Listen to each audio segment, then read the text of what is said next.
Ia le amaia se upu whamalosi ni nei Afiafi.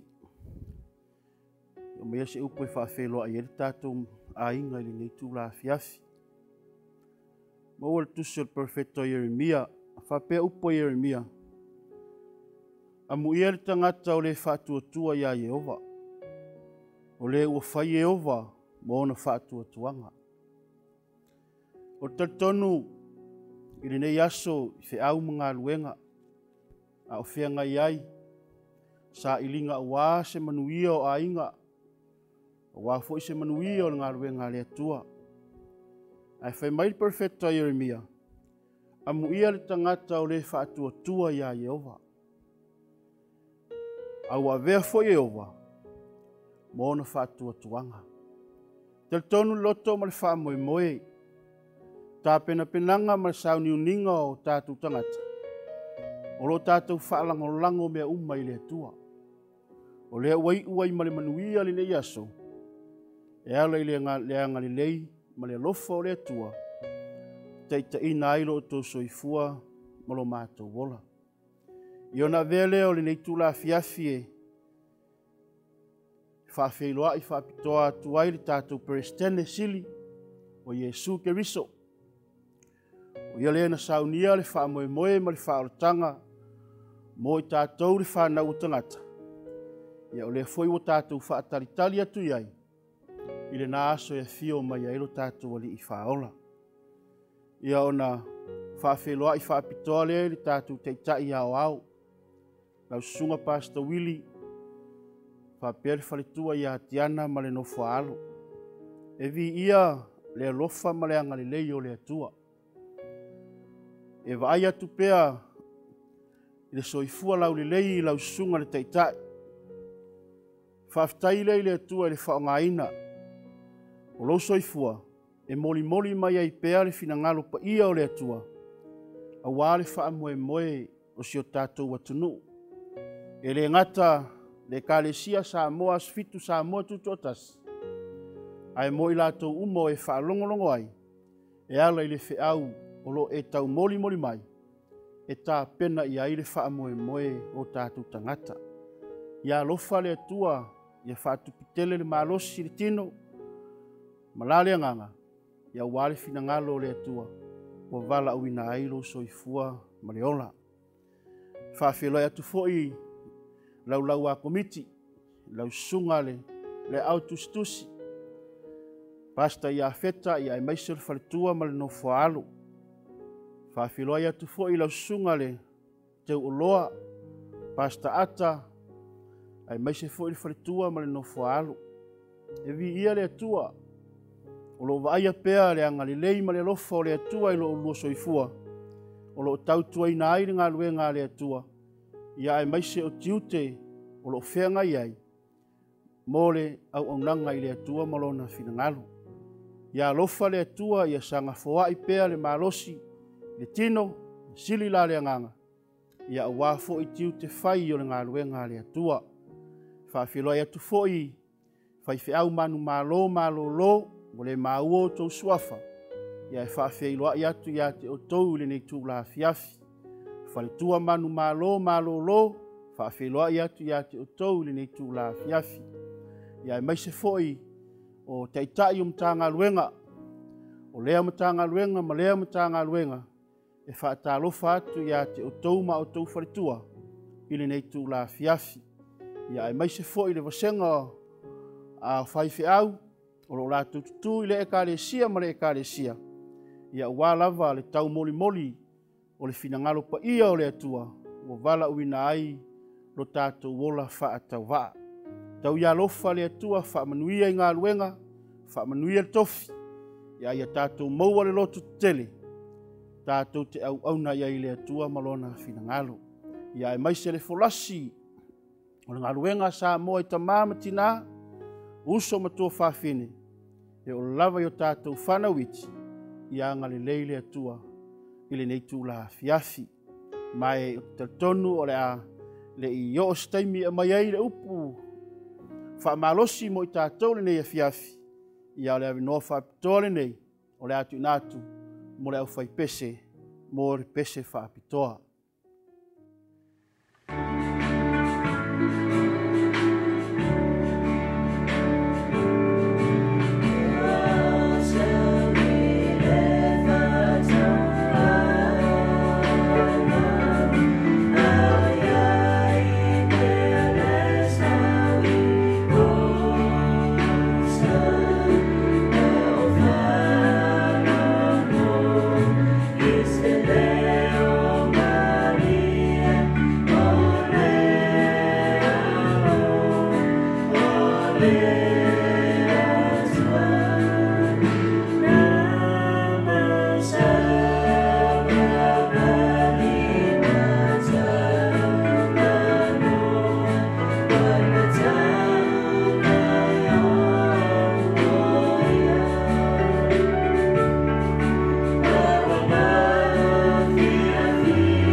Ia o le apuno mai o tau au, ia o la usaunia le talo, mo le whiau o le nei Afiafi.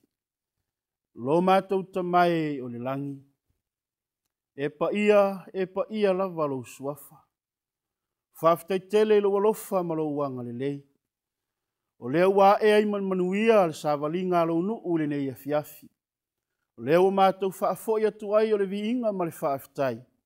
Ona o au whaamnianga e maise o lo walofa ta ita ina lo lātou soifua mo lo mātou wola. Le nei awa noa o tūlai ai luma o lo nuu. A o whaafonga mai po le ase upu mai lau fio. Lofa le atua mai le nganga pa ia o lau fio. Ina i mawhai ona launga lau fio le nei Afiafi. Ia e whaalongolongo lau whanau. Lofa whaamanuia i lau fio ngapa ia. Ina nei tū la Afiafi i lo suafa Yesu. Amen. O le a tātou wolo se whiau mo i tātou le nei Afiafi. Se whiau e toi whaamalosi ai lo tātou a inga. A wā o lea ua tātou vaa iatu. Ua tātou lata lava. I taimi na tuina mai e lea tua. E tātou te auna mo tātou tāpua i atua i a te iha. O lea ua tātou vaa iatu le iunga. Ua lata mai. Ai olo alanga pea le whiau o lea tua. Olo au mai pea le tala le leia te i tātou. Ina ia mawhai o na tātou ai mo tātou tilo ai pea. E tā pena iai o tātou ainga.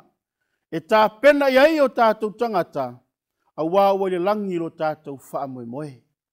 O le tusi ua mai ale nei tū la Afiafi.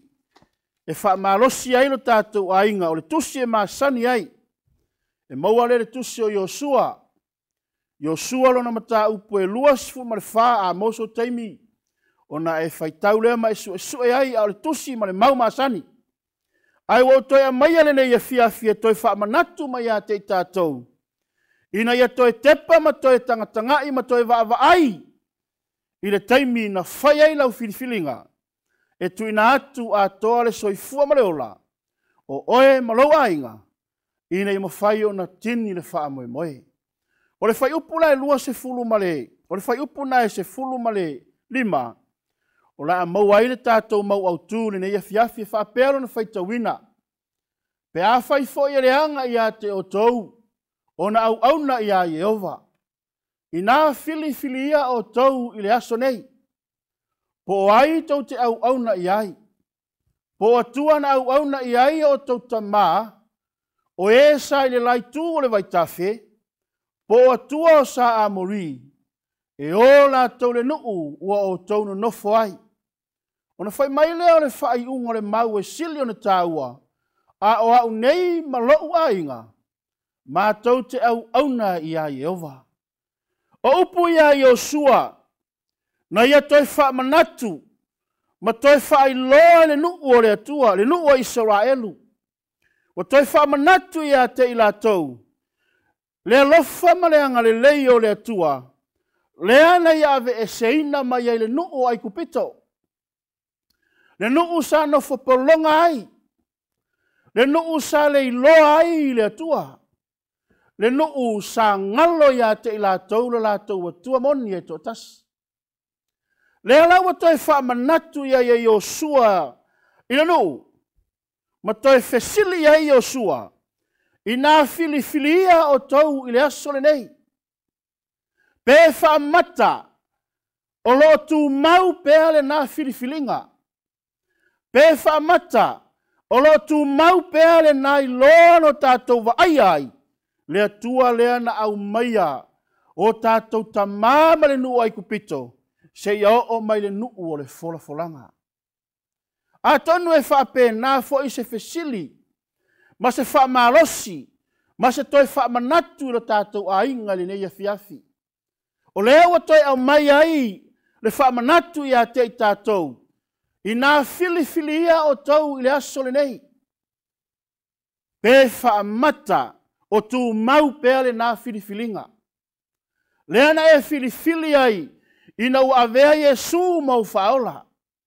Lea na e filifili ai i nau a eiloa e moni le atua lea tātou te au auna i ai. O na whai mai leo Iosua a o au nei ma lou ainga. Ma tau te au auna i a Jehova. Whai mai le whaapalangi o le vaenga muli lea. But as for me and my house, we will serve the Lord. Lona winga, ele ngata o se ainga, o se tamā, o se tina, malana whanau. Ai whaulinga ua whailoa mai, o tangata uma ua to tonu o le fale, o le tangata o le atua, e whai le filifilinga. E filifili, po whea le atua moni e te au auna iai. Po e au auna lava i atua, sa e soifua mai mo tātou wola mai ai. Po ua e au auna i le atua, o le na saunia le whaolatanga mo i tātou. Lea na saunia le wha moe moe, mo oe malou ainga.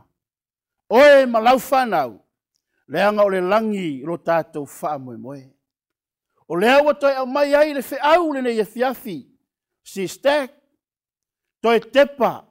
Ma toi vaai lau filifilinga. Pe whaamata o tu maule na filifilinga. Mai le aso na e iloa ai le atua. Se ia o mai i le nei taimi. Fai mai lo le au tu o le whiau mo i tātou le nei Afiafi. Filifili le ola. E ola ai oe malou, malau whanau. Filifili le ola. E ola ai oe malau whanau. O le fesili le na ola o fesilingia ai pea oe. Fesilingia ai pea hau. Pe whamata o tu mau pea le na filifilinga. Pe whamata o tu mau pea le na whamoemoe. Mo tātou iloa, lea tua moni o lo tātou au nai ai. Lo ai ngai le nei Afiafi. A whai o tu mau le na filifilinga. Ia filifili le ola. Ai sea, leanga o lau filifilinga tamaha oil tina. E whaalango iai le ola o lau whanau. E whaalango iai le ola o lou ainga. I le filifilinga e te whaia. Pe whaamata o lo tu mau pea umana onga o le nei soifuanga. I tuina naunga mātua o le nei olanga. Po whaalango i le atua moni. E mau ai le manuia ma le ola e whaavavau. E tele taimi. Wa lewa no tātou Lotu. Wa lewa no tātou iloa le atua. Pe ta e iai tupua o lo tātou wala mai tātou o tupua reita. Wa vea ma mea wa ngalo ia te tātou le filifilinga. Sina tama i mea lava e te le fia ai. Wa ngalo ia te oe lau filifilinga na e filifili ai. Na lua filifili whaatasi. Ma lou a inga ma lau whanau. Pe tai au a vea lea tua reita. Ma au wala wa e toi sasi e lau filifilinga. A le whiau o le nei Afiafi e toi whaamanatu ia te tātou. Lou a inga. Filifili le ola. E ola ai oe ma lau whanau. E tasi ala sina vaenga. O le whiau o le nei Afiafi e toi moli atu ai. Le anga le lei o le atua. Whai maila le vaenga mua o le tātou whiau o le nei Afiafi. Ia e iloa le atua e te au na iai. Ia e iloa le atua e te au na iai. E pei o le autu o le nei Afiafi. Pei o le fesili na fesili ai. Iosua. Filifili nei. Po ai le atua e te au na iai. E tele taimi e tātou tele iloa ai le atua. I lau au nanga. Ma lau tautua. Pe ao na vai me pupu mai o le nei soifuanga. Pe a vai atu i whaafita auli. Pe a vai atu i mea watutupu te tono a inga. I te tono le Ekalesia. O mea wa e whaalongo ai. O na ngalo ai le ia te oe. Ma e le iloa ai le atua. Leana e filifili ai mo le ola. O na whai maila le Ioane le sufitu o na whai petolu. O le ola e whaavavau fo i le nei. Ia la tau i loa oe le atua moni e tō tasi. A toa ma e ua awina mai. O Iesu ke riso leha. E iei taimi e ngalo ia te i tātou le ola e whaavavau. Pe ao o na tātou ngalo lau filifilinga. Pe ao o na e manatu i tupua o e ifo ai pea. O tupua ua whaasili ia te i tātou. O na ngalo ai lea ma e le iloa ai lea tua. O na o tupua nini. Ai whai mai whaamatalanga Ioane. O le ola e whaavavau fo ile nei. Ia tātou, ia lātou i loa. Oe lea tua moni e tō tasi. Lo ai ngai le nei Afiafi. E ta tau ona manino. E ta tau ona tātou i loa. Ma le whaamaoni. Lea tua. Pa mai le whaamatalanga ale apostolo. Ma ia i loa le lei lea tua. Lono inga o tangata i loa le tua. O le tangata. Ua mawhanawhana le la mawhtanga ma lea tua ia sauma. Ele na o lo sau le sapati e te iloa ai le atua. Ele na o lo sau i lotu asolulu e te iloa ai le atua. Ele na o le lafo lau taulanga ma lau surua ai e te iloa ai le atua. O aso uma e te ola ai. To tono lo ainga. O to tono le Ekalesia. I to tono ngā luenga o lo e whai ngā luenga ai. Po whea lava le mea e te alu ai. Ia iloa e tangata. o oe e te sila fia manino le leile atua. E te iloa i lau ngangana, e iloa i au me fai, e iloa i e tangata, e moni le atua o lo tātou au auna iai. Fai mai leo le si mau e whaalau tele ai le tātou le vaenga mua le ne Afiafi, mo tusio mua petelu, pai alo tusio su e ai le vaenga leha. O petelu o stangata sa, o stangata sili o na vavala lata le la maftanga ma le atua. O se tangata o whea lava le mea fio e alu ia Yesu, e ai ia ma petelu. Fe sili Yesu o so petelu. O petelu o se tangata e sili na lata na maftanga ia Yesu. Ai na ua o le taimi o le a whaao ina ile. Yesu o le a ave o le a whaasataloina. O inana i loai na whaafiti ai petelu. A peitai na ua i loa ma ua manino le lei e petelu. E moni lava le atua. Le alana e te whaitau i a petelu malantustusinga. O ina tātou i loa ai. Le tangata sa whaamawalunga. Na manatu ilo na i loa malona poto. A o ina i loa ai. Na toe alu i lalo petelu mai loa ai. E moni lava le atua lea. Olo ia au namang. Au na iai. Ona fai mai leo whaamtalanga, le fai puna e lima, fai mai. Ia matua whaamalo losi lava. Mai whaapei ona fo ina mai ia te i tātou ailona mana atua, o mea uma, e o ai le ola ma le a mio atua. I lo tātou i loa le lei o le na vala au mai, ia i tātou i lona le lei e sili lava. Lo ai ngai le nei tae au. Ona whaasolo ma lole alo fai mai lole o petelu.